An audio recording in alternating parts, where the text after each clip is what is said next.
मान गंगे तिरी एक गोंदावले सुंदर गाव, मान गंगे तिरी एक गोंदावले सुंदर गाव, सद्गुरु ब्रह्म चैतन्य दैवताचे नाव, सद्गुरु ब्रह्म चैतन्य दैवताचे नाव। सर्वांना सप्रेम श्रीराम समर्थ। समर्थ सद्गुरु श्री ब्रह्मचैतन्य गोंदवलेकर महाराज यांना अभिवादन करून त्यांचा पुढचा चरित्र कथाभाग पाहूयात। जयाचा जनी जन्मनामार्थ झाला, जयाने सदा वासनामात केला, जयाच्या मुखी सर्वदा नाम कीर्ती, नमस्कार त्या ब्रह्मचैतन्य मूर्ती। समर्थ सद्गुरु श्री ब्रह्मचैतन्य महाराज की जय। श्रीराम समर्थ। श्रोते हो, गुरुकुल शिक्षा यूट्यूब चॅनलच्या माध्यमातून आपण समर्थ सद्गुरु श्री ब्रह्मचैतन्य गोंदवलेकर महाराज यांचं चरित्र क्रमशः पाहतो आहोत। श्री ब्रह्मचैतन्य महाराज यांना औंधच्या राजघराण्याच्या प्रकरणामध्ये कोर्टात खेचण्याचा तत्कालीन इंग्रज कलेक्टर जेकब याचा प्रयत्न कसा फसला हे आपण कालच्या भागात पाहिलं। महाराजांना शिक्षा करण्याचा डाव फसल्यावर या जेकब नावाच्या कलेक्टरनी मात्र स्वतः श्री ब्रह्मचैतन्य महाराजांना विष घालण्याचं, त्यांच्यावर ते विषप्रयोग करण्याचं कारस्थान रचलं आणि हा प्रयोग करण्यासाठी त्यानं एकामागून एक अशी 3 माणसं गोंदवल्याला पाठवली। जो मनुष्य विष घालण्यासाठी जेकबनं पाठवावा तो मनुष्य गोंदवल्यात आला म्हणजे श्री ब्रह्मचैतन्य महाराजांनी त्याच्याशी फार प्रेमानं वागावं, त्याच्या सोयीकडे गैरसोयीकडे जातीनं लक्ष घालावं आणि त्याला अगदी आपलासा करून घ्यावा। त्याचा परिणाम असा व्हायचा की त्यांना विष घालण्याचा विचार तर राहू द्याच, पण 3-4 दिवसांनी तो मनुष्य श्री ब्रह्मचैतन्य महाराजांना भेटायचा आणि आपण कोणत्या कामासाठी आलोय, आपल्याला कोणी पाठवलंय, आपण काय करणार होतो वगैरे पूर्ण आत्मनिवेदन त्यांच्यापाशी करून त्यांच्या पायावर साष्टांग नमस्कार घालायचा, त्यांची क्षमा मागायचा। इतकंच नाही तर त्यांच्याकडून रामनामाचा अनुग्रह घ्यायचा आणि परत जायचा। अशा रीतीनं जीव घेण्यासाठी आलेली 3 माणसं श्री महाराजांची अनुग्रहित शिष्य बनली आणि श्री ब्रह्मचैतन्य महाराजांनाच देव मानायला लागली। जेकबनं 4था माणूस पाठवला।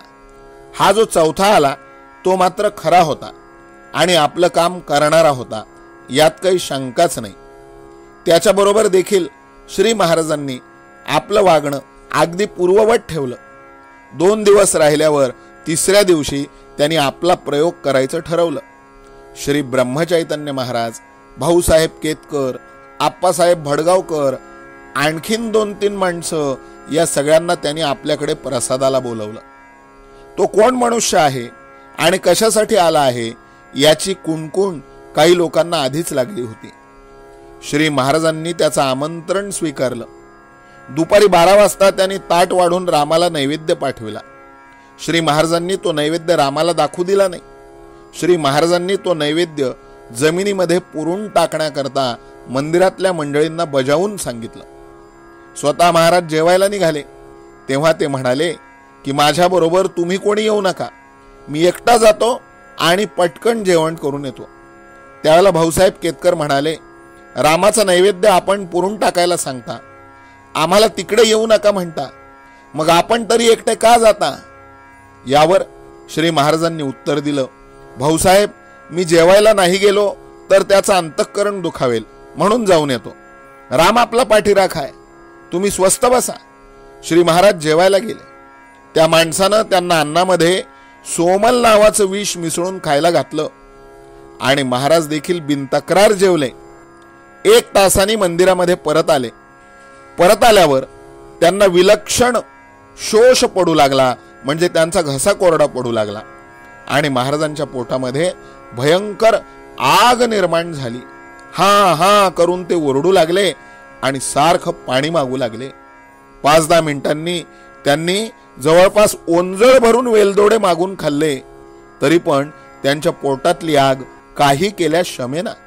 भाऊसाहेब, आप्पासाहेब, पटाईत मावशी, गंगूताई, काशीताई, नीलकंठ, भगवानराव वगैरे महाराजांवरती विशुद्ध प्रेम करणारी माणसं त्यांच्या जीवाची होणारी ही तळमळ पाहून दीनपणानं डोळ्यात पाणी आणून त्यांच्याकडे पाहत बसून राहिली. इकडे आपण आपलं काम बरोबर केलं या आनंदात तो मनुष्य लगेच औंधला निघून गेला. संध्याकाळी पोटातली आग कमी होऊन श्री महाराजांना जरा बरं वाटू लागलं. रात्री 9 वाजता मंदिरात मंडळी फराळाला बसली तेव्हा श्री महाराजांनी त्या माणसाला सुद्धा फराळाला बोलावणं पाठवलं. तेव्हा तो दुपारीच निघून गेला असं महाराजांना कळालं. त्यावर महाराज इतकेच शब्द बोलले, अरे रे, हाती आलेला मोठा लाभ त्यानं घालविला, असो रामाची इच्छा. नंतर 10 वाजता श्री महाराज स्वतः भजन करण्यास उभे राहिले. भजनात त्यांनी एक स्वरचित अभंग म्हणला. काय पाहता श्रेष्ठ जन, काळा आला हो कठीण, नका भुलू भलत्या भ्रमी, नाम जपा अंतर्यामी. भूल पडली कली माझी, असत्याला जनराजी, करा असत्याचा कंटाळा, नाम जपा वेळोवेळा. जेथे तेथे बुद्धिभेद, मिथ्या म्हणती शास्त्रवेद, नाम सांगता जनासी, विष देऊ येती त्यासी. दास म्हणे काळगती, पहा युगाची प्रचिती. 12:30 पर्यंत श्री महाराजांनी भजनी निरूपण केलं. निरूपणाचा प्रधान विषय होता की ज्यावेळी समाजातली पुष्कळ माणसं अमर्याद विषयासक्त बनतात त्यावेळेला कलियुग सुरू झालं असं समजावं. सज्जनांची बुद्धी भ्रष्ट होऊन ते देखील विषयाधीन बनतात. अर्थात विषयांची प्राप्ती करून घेण्यासाठी वाटेल ते कृत्य करण्याची त्यांची तयारी असते.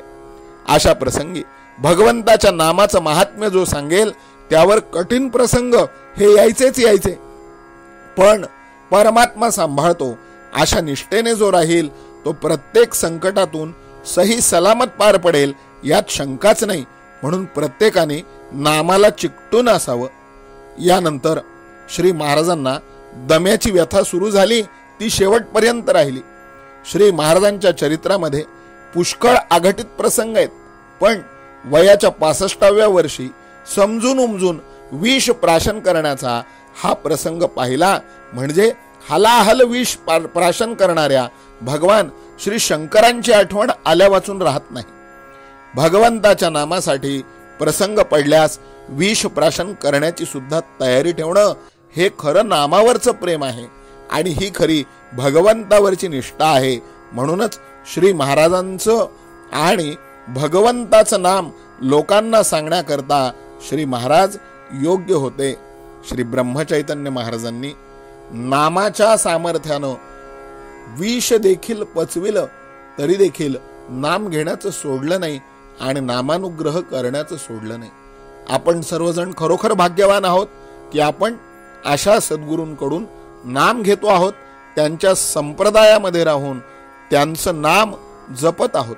श्री ब्रह्मचैतन्य महाराजांच्या चरित्रातला हा प्रसंग तुम्हाला कसा वाटला हे आम्हाला नक्की कॉमेंट बॉक्समध्ये प्रतिक्रियेच्या स्वरूपात तुमच्या नाव आणि गावासहित कळवा.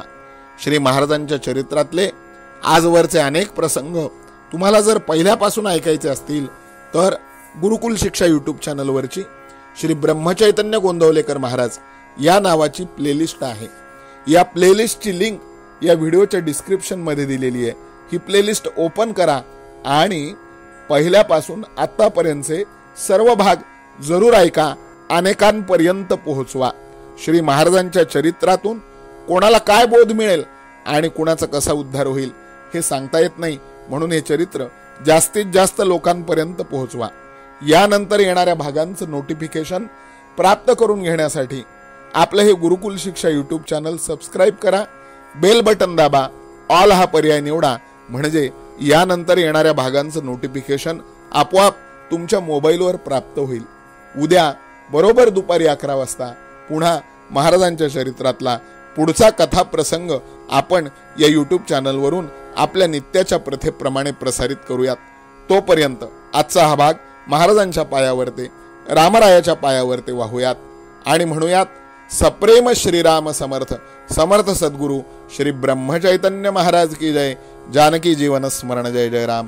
सीताकांत स्मरण जय जय राम. श्रीराम जय राम जय जय राम. श्रीराम समर्थ. मला तुके रघुराया